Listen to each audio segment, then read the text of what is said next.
Дзвінок у нас є від нашого глядача. Доброго вечора. Представтесь, будь ласка, звідки ви телефонуєте, ваше питання, коментар, будь ласка. Доброго вечора. Я телефоную з міста Києва.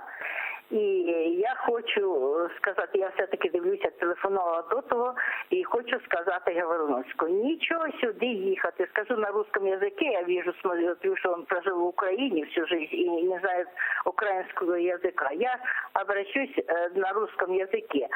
Пошел вон с Украины. Нам эти не надо. Ты не ребенок. Дети понимают, что такое Украина, что такое Родина, что такое предательство. И нечего сейчас тут замаливать всем глаза, уши и сыпать вот эту грязь. Не нужны нам такие предатели Украине. Иди целуйся с Путиным. Из-за таких, как ты, погибли ребята.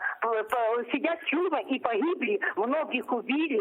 В Крыму татар, которые являются, который Крым является Украиной. И такие швали, как ты, которые заселились в Украине, в Крыму, и в России их хватает. Нечего делать в Украине. Я прошу тебя, чтобы такие, как я, не поднимались и не душили вот такую шваль. Убирайся отсюда. Нам хватит дерьма здесь.